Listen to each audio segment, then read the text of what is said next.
Depois você fez um estágio na prefeitura Uhum.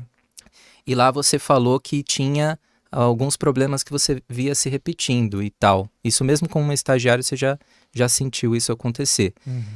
E isso a gente está falando da prefeitura de São Paulo, da cidade de São Paulo, que é a mais rica do Brasil. E Uhum. até lá não faziam as coisas da forma certa. É que São Paulo é um planeta Aham. diferente, né? Assim, digo, em termos de tamanho, né? E grau de Uhum. complexidade. Uhum. Então, por exemplo, na época que eu trabalhei na prefeitura, tinha acho que 108 parques urbanos e as unidades, assim, os parques Nossa, naturais, né? Então era muita coisa muita com coisa. características totalmente diferentes. Eu tinha parque, a gente falava lá que era o meu parque, não era meu, coisa nenhuma, mas assim, era o parque que eu acompanhava, né? Uhum. Que eu era o responsável técnico. Parque Fragmento de Mata Atlântica, parque 100% ajardinado, assim, né? Gramadão e palmeira. Parque linear. Então tinha muita coisa diferente. Uhum. Coisas que, claro, outras capitais também têm, né? Mas acho que São Uhum. Paulo acaba tendo uma escala um pouco maior mesmo. Uhum. Então, por que que eu tô perguntando isso? Né, na verdade, não foi nenhuma pergunta. Por que que eu tô explanando isso? É porque alguns alunos meus já falaram que foram trabalhar na prefeitura das suas cidades e tal, Uhum, e falaram, nossa, aqui não tem nem agrônomo, uhum, né? Não tem nem agrônomo contratado e tal na prefeitura. Aqui, quando eles vão fazer, isso falando de algumas pequenas cidades e tal, uhum. eles falam, nossa, quando eu cheguei lá, eles estavam escolhendo a árvore que eles iam plantar para arborização urbana, olhando na internet, falando, essa é bonita, essa é feia, Uhum. entendeu? E eu falo, Então, meu Deus. E aí, aqui em São Paulo também, você sentiu que faltava talvez contratar mais profissionais ou ter um nível mais profissional desse tipo de trabalho? O que que você sentiu? não.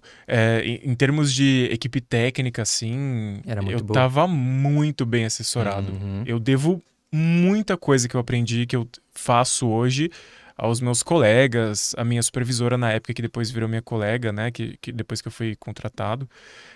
Então, a Prefeitura de São Paulo, na época que eu trabalhei, estava muito bem assessorado. Ai, que Os bom. colegas lá, incríveis, incríveis. Agora, a questão de prefeituras menores, eu vejo muito isso. Eu tenho colegas da faculdade que foram trabalhar em prefeituras de cidades pelo Brasil e às vezes me mandam mensagem, falam: "Ah, Gabriel, eu tô com essa situação aqui, como que eu resolvo? Ah, Gabriel, eu vi uma vez você falando que não pode usar herbicida em áreas urbanas, como é que é isso?"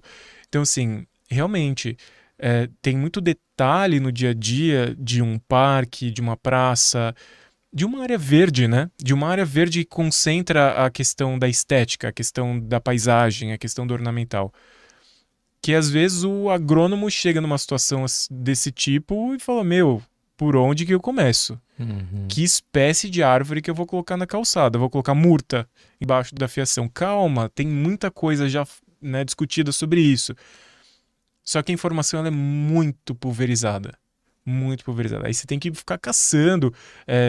Sociedade Brasileira de Arborização Urbana, tem que ficar caçando sobre encontro de gestores de unidade de conservação, tem que ficar caçando pesquisas, até mesmo de universidades estrangeiras, como a Universidade da Flórida, sobre manejo de palmeiras na paisagem, em áreas verdes. Você fala, nossa, meu, calma, uma coisa de cada vez, né? E aí dá uma Nossa, dá assustada bastante mesmo. trabalho.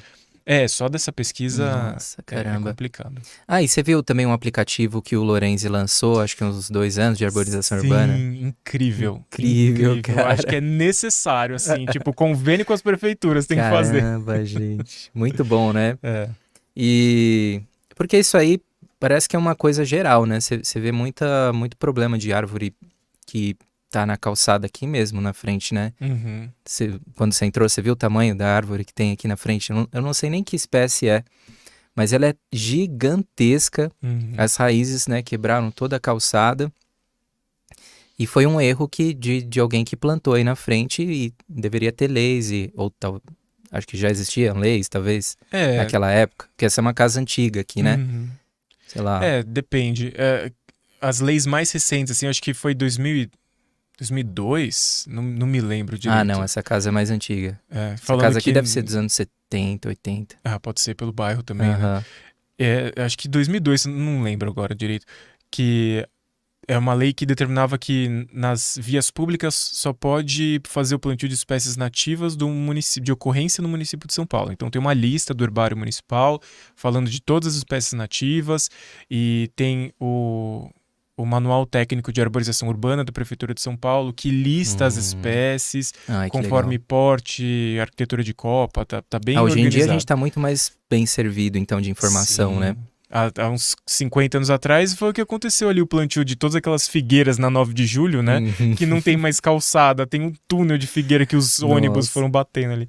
Mas, mesmo assim, ainda existe muita dúvida sobre quais são os procedimentos e às vezes até mesmo por parte de alguns técnicos, assim. Vira e mexe surgem umas polêmicas no meu Instagram, né? Quando eu coloco lá no Stories uma caixinha de pergunta, eu falo de alguma coisa. Por exemplo, muita gente não sabe que o sistema radicular da maioria das árvores não é assim o que tem em cima tem embaixo. A raiz da árvore não vai assim, a árvore está plantada na calçada, tem um corte no solo para fazer a questão da via, tem um corte no solo para passar a tubulação, tudo bem, mas a raiz vai lá para baixo, a copa tem 8, 12, 15 metros de altura, então a raiz está indo para 15 metros de profundidade. Não é assim que Ah, funciona. é. Existe uma arquitetura do sistema radicular. Claro, cada espécie vai ter um crescimento diferente, mas 70 a 90% das raízes das árvores estão concentradas nos primeiros 70 centímetros de solo. Sério? A árvore ela precisa ter um desenvolvimento de raiz predominantemente horizontal para poder se ancorar pelas forças de vento, né? Então, se tem uma coisa pivotante, aquilo não vai segurar, ela fica um peão, né? Uhum. Então, a gente entende que ela precisa ter essa arquitetura de ancoragem. E aí, você tem uma árvore gigante, você vai lá e corta toda uma linha na lateral da árvore para passar uma tubulação. São as necessidades urbanas, né? A gente tem esses conflitos que são difíceis de resolver. Mas aí por que a árvore cai? Porque não sabia dessa arquitetura do sistema radicular. Uhum. Ah, Gabriel, já me chamaram várias vezes para isso. Gabriel, tem uma árvore aqui nesse prédio tal, e a gente vai fazer uma reforma, e essa raiz está levantando um pouco o pavimento da entrada do prédio, a gente pode cortar? Eu falei, não faça poda de raiz que é assim. Sabe a bomba com um fio vermelho e verde que você não sabe qual corta? É tipo isso. Então é complexo mesmo. Uhum.